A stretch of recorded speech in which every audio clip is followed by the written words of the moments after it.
Hello everyone, welcome to Wisdom RAS. Follow us on YouTube, Twitter, Insta and Facebook for more information. इस video की PDF के लिए Wisdom RAS official पर जाइए और वहाँ पर आपको पीडीएफ मिल जाएगा। आज का पहला सवाल है, हाल ही में माउंट सिनाबंग ज्वालामुखी में पुनः उद्गार हुआ, किस देश में है? Malaysia, Indonesia, Philippines and Japan. तो इसका राइट आंसर है इंडोनेशिया। देखो, इंडोनेशिया एक ऐसे क्षेत्र में पड़ता है जिसे बोलते हैं हम रिंग ऑफ फायर।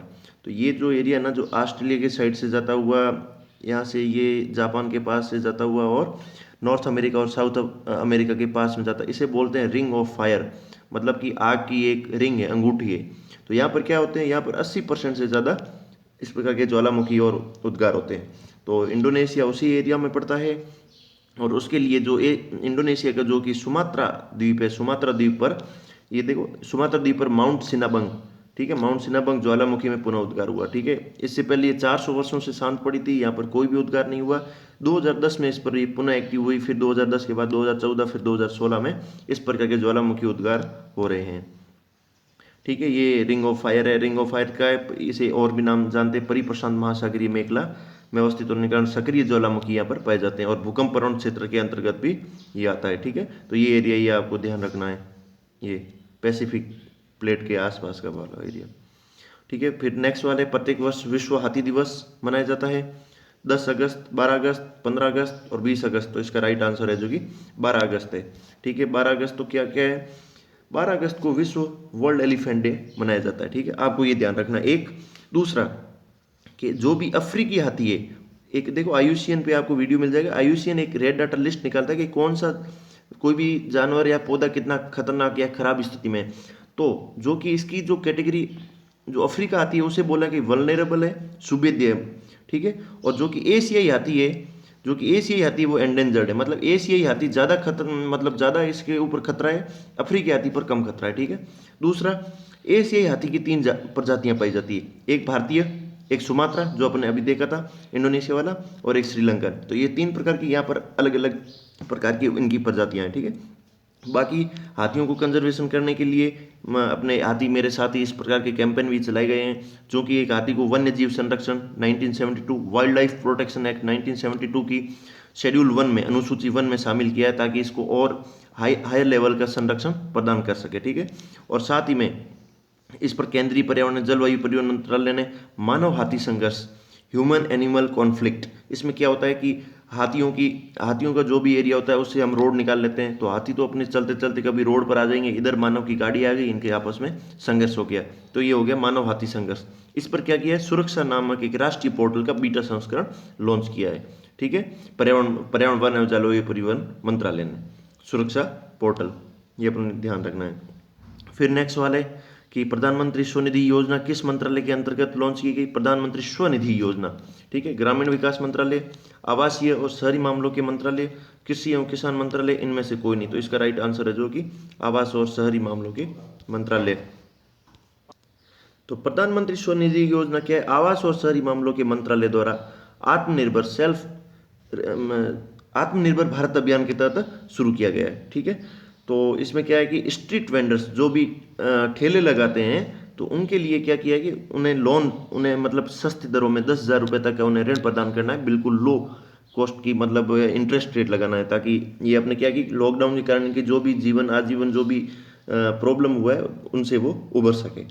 ठीक है, और इसके बस यही बात है कि अब कितने दिनों के भीतर कितने आवेदन प्राप्त हुए ये इंपॉर्टेंट नहीं है। ठीक है, और इसे क्या, प्रधानमंत्री स्ट्रीट वेंडर आत्मनिर्भर निधि योजना को संक्षेप में प्रधानमंत्री स्वनिधि योजना के नाम से भी जाना जाता है। ये अपने को ध्यान रखना है। हाल ही में, नेक्स्ट वाला, हाल ही में मनीतोनवी सिंह खिलाड़ी का निधन हो गया। वे किस खेल से संबंधित थे? Football, volleyball, kabaddi, table tennis. तो ये मनीतोनवी सिंह है जो कि मोहन बागान क्लब के थे। ठीक है, पहले मोहन बागान क्लब क्या है? मोहन बागान क्लब एशिया का सबसे पुराना फुटबॉल क्लब और राष्ट्रीय क्लब भारत की टाइटल दे रखा है। कहाँ पर स्थित है? कलकत्ता में स्थित है। 1889 में 1899 में इसे बनाया गया। और ये एशिया का सबसे पुराना और इंडिया का इसे राष्ट्रीय क्लब कहा जाता है। ठीक है, कलकत्ता में स्थित है।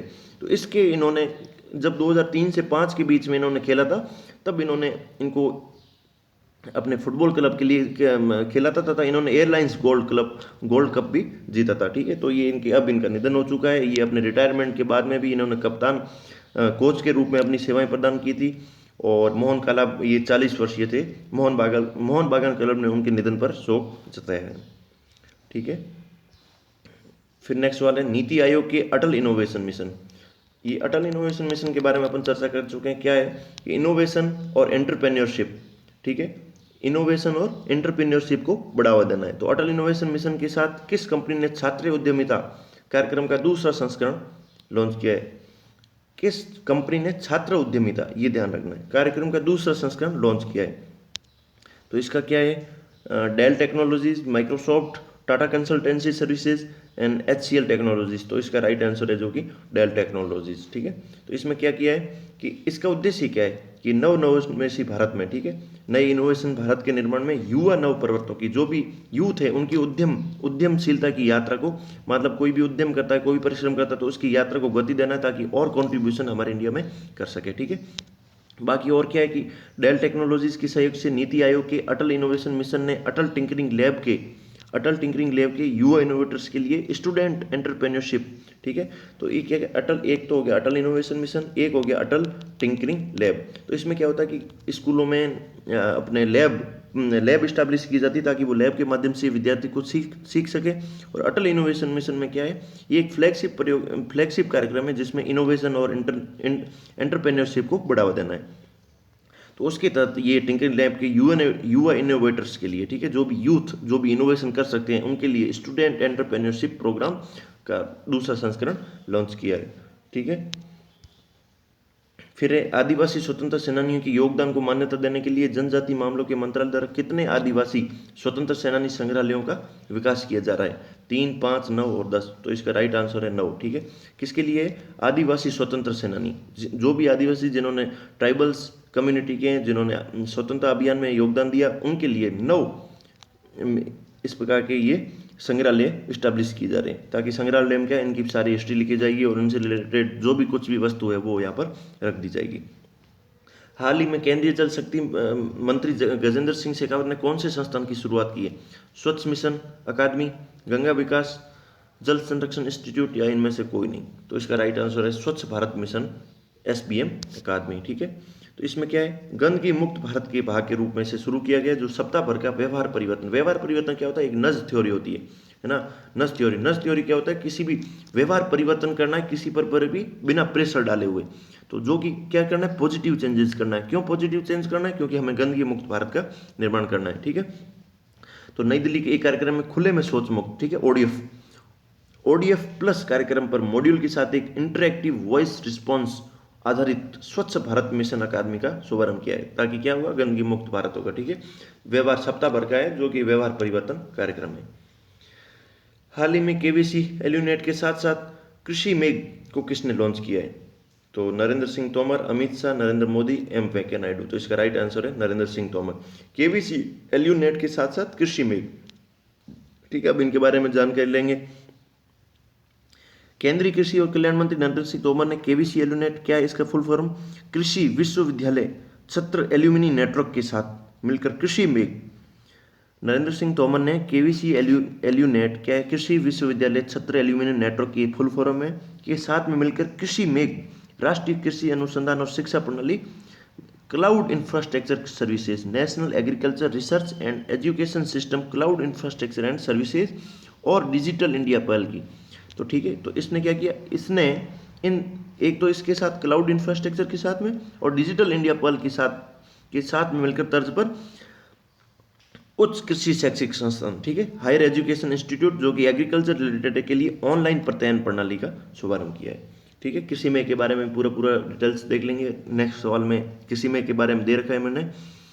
ठीक है, तो इस प्रकार की डेवलपमेंट हुआ है। फिर नेक्स्ट सवाल है कि राष्ट्रीय कृषि उच्च शिक्षा परियोजना, national agriculture higher education project Bharat सरकार और किस बैंक के द्वारा वित्त पोषित की जा रही है?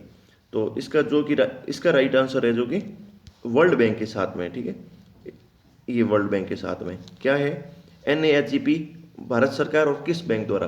तो NAHEP और वर्ल्ड बैंक के द्वारा इसका फाइनेंस किया जा रहा है। ठीक है, कृषि में क्या है, कृषि में क्या कि जो भी Indian council of agriculture research है, आईसी मतलब जो भी कृषि रिलेटेड रिसर्च करती है, ये उसी का एक पार्ट है, ठीक है। क्या है, किसके लिए, डेटा रिकवरी के लिए, ठीक है। आईसीआर का ही पार्ट है।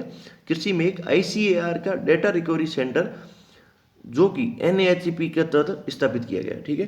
तो देखो, कृषि में को एनएएचईपी, एनएचईपी क्या है, national agriculture higher education project के तहत इस कृषि मेघ को आईसीएआर के द्वारा स्टैब्लिश किया गया है, जिसे वर्ल्ड बैंक वित्त पोषित फाइनेंस कर रहा है, ठीक है। अब क्या है, कृषि मेघ आईसीआर के डेटा रिकवरी सेंटर की स्थापना किस शहर के राष्ट्रीय कृषि अनुसंधान प्रबंधन संस्थान में की गई है, बेंगलुरु, नई दिल्ली, चेन्नई, हैदराबाद। तो इसका राइट आंसर है बेंगलुरु। सवाल पढ़ लीजिए, कृषि में एक आईसीआर के डेटा रिकवरी सेंटर की स्थापना किस शहर के राष्ट्रीय कृषि अनुसंधान प्रबंधन संस्थान में की गई है, तो इसका राइट आंसर है बेंगलुरु, ठीक है। तो इसका नहीं, इसका राइट आंसर जो कि हाँ हैदराबाद में स्थापित किया गया है। फिर नेक्स्ट वाले, आधिकारिक तौर पर फर्स्ट स्पुतनिक वी नामक कोविड-19 वैक्सीन को पंजीकृत करने वाला विश्व का पहला देश कौन सा है, चीन, रूस, अमेरिका और भारत। तो इसका राइट आंसर है रूस। तो इस स्पुतनिक के बारे में बड़ा इंटरेस्टिंग है कि पहला जो कि इन्होंने, देखो कि रूस आधिकारिक तौर पर कोविड-19 वैक्सीन को पंजीकृत करने वाले और तैयार घोषित दुनिया का पहला देश बन जाता है। दुनिया का पहला सैटेलाइट, देखो पहला रूस का जो कि पहला सैटेलाइट था स्पुतनिक, उसी का नाम वापिस इन्होंने रिपीट करके स्पुतनिक वी कर दिया है, स्पुतनिक वी कर दिया। जबकि पहला इन्होंने जो सैटेलाइट लॉन्च किया था उसका नाम भी स्पुतनिक था, ठीक है। दुनिया का सबसे पहला उपग्रह स्पुतनिक इन्होंने लॉन्च किया था। और अब वैक्सीन भी इन्होंने सबसे पहली कोविड-19 की वैक्सीन लॉन्च की है, तो इन्होंने भी स्पुतनिक वी नाम से बाजारों में बेची जाएगी। इसे किसने बनाया है, Gamaleya research institute of epidemiology and microbiology और रूसी रक्षा मंत्रालय द्वारा संयुक्त रूप से टीका विकसित किया गया है, ठीक है। फिर नेक्स्ट वाले, अलेक्जेंडर ग्रिगोरविच लकाशेंको ने लगातार छठा राष्ट्रपति पद जीता, वो किस देश से, सर्बिया, बेलारूस, हंगरी और रोमानिया। तो इसका राइट आंसर है बेलारूस। बेलारूस के बारे में कहा जाता है कि ये अपने यूरोप कॉन्टिनेंट का एकमात्र नाम के तानाशाही टाइप का देश है। इसलिए देखो, इसने 80% से अधिक वोटों का जीता है, लेकिन इन पे आरोप लगे थे कि इन्होंने वोटों में, जो कि चुनाव में वोट हुए उनकी काउंटिंग में इन्होंने कुछ जानलेबाजी कर दी है, क्योंकि सत्ता इनके पहले पावर में थी। तो लगातार छठी बार ये वापिस देश के लंबे समय तक सत्तावादी नेता अलेक्जेंडर ग्रिगोरविच लुकाशेंको ने अपना छठा लगातार राष्ट्रपति पद जीता है, ठीक है। तो ये बेलारूस की लोकेशन देख लीजिए, रसिया, लातवानिया, रसिया, पोलैंड, यूक्रेन के बीच का जो कि पार्ट है। यूक्रेन आपको याद होगा, रसिया और इनके बीच में इसका अतिक्रमण किया था। इसके जस्ट ऊपर बेलारूस नामक की कंट्री, इनका ये फ्लैग दे रखा है। भारत में WGDP वुमेन कनेक्ट चैलेंज शुरू करने के लिए USAID ने भागीदारी किसके साथ की है, care foundation, bill and Melinda foundation, Reliance foundation या उपरोक्त में से कोई नहीं। भारत में WGDP वुमेन कनेक्ट चैलेंज शुरू करने के लिए USAID ने भागीदारी की है रिलायंस फाउंडेशन के साथ में, ठीक है। तो ये WGDP क्या है, women global development and prosperity initiative, ठीक है। तो महिलाओं की वैश्विक विकास, मतलब ग्लोबल लेवल पर विश्व में विकास और समृद्धि, WGDP पहल के तहत US एजेंसी ने और रिलायंस इंडस्ट्रीज लिमिटेड की शाखा, रिलायंस इंडस्ट्री की एक ब्रांच है जिसे रिलायंस फाउंडेशन ने भारत में लैंगिक डिजिटल विभाजन को पाटने के लिए भागीदारी की है। मतलब डिजिटल क्षेत्र में कितने वुमेन और कितने पुरुष हैं, तो इनमें जो भी गैप होगा उनको ये खत्म करेंगे। मान लो इतने लोग वुमेन हैं और इतने पुरुष हैं, तो ये जो इस लेवल का गैप है इसे हमें खत्म करना है। इसलिए क्या किया है, रिलायंस फाउंडेशन ने और USAID ने इसका काम इस पर करेंगे, ठीक है। साझेदारी के माध्यम से 2020 में भारत भर में WGDP महिला कनेक्ट चैलेंज का शुभारंभ करेंगे। महिला कनेक्ट चैलेंज का पोर्टल, इस प्रकार का ये चैलेंज शुरू करेंगे। फिर नेक्स्ट वाला है, हाल ही में राहत इंदौरी का निधन हुआ है, वे किस भाषा के प्रसिद्ध कवि थे, मलयालम, उर्दू, भोजपुरी, पंजाबी। तो जो राहत इंदौरी जी हैं जो कि उर्दू के प्रसिद्ध कवि थे, ठीक है। उस उर्दू के प्रसिद्ध कवि और गीतकार राहत इंदौरी जी का कोविड-19 के लिए इलाज किया जा रहा था। फिर इनके इंदौर के अरबिंदो अस्पताल में हार्ट अटैक से इनकी मृत्यु हो गई है, ठीक है। अब नेक्स्ट वाला है अरुणोदय स्कीम किस राज्य सरकार ने शुरू की? अरुणाचल प्रदेश, असम, मेघालय, मणिपुर। ये अरुणोदय आप अरुणाचल से कनेक्ट करें, नहीं, इसका राइट आंसर है असम में। ठीक है। तो इसके तहत क्या किया जाएगा, इसमें क्या कि डीबीटी ट्रांसफर मतलब डायरेक्ट बेनिफिट ट्रांसफर कब शुरू होगी? 2 अक्टूबर 2020 से। क्या किया जाएगा, महिलाओं के लिए, महिलाओं का भी विकास में, इकोनॉमी में बराबर योगदान हो, इसलिए महिलाओं को सशक्तिकरण करना है इस स्कीम के माध्यम से। ऐसा काम कौन कर रही है? असम सरकार काम कर रही है। फिर ठीक है, नेक्स्ट वाले, द एनीवेयर स्कूल सेवा किसने शुरू की है? तो द एनीवेयर स्कूल सेवा किसने शुरू की है? Google, Facebook, Microsoft and Amazon. तो इसका राइट आंसर है जो कि गूगल है। तो कोविड-19 के दौरान एजुकेशन, स्कूल एजुकेशन जो कि बाधित हो गई, उसके लिए गूगल ने इस प्रकार का the anywhere school online platform launch किया ताकि बच्चे इस पर पढ़ाई कर सकें। तो आज का डिस्कशन यही है। यदि आपको मेरा डिस्कशन अच्छा लगा हो तो आप इस चैनल को सब्सक्राइब कर सकते हैं और लाइक, शेयर एंड कमेंट भी कर सकते हैं। So thank you. फिर मिलते हैं एक नई वीडियो के साथ में, तब तक के लिए अलविदा।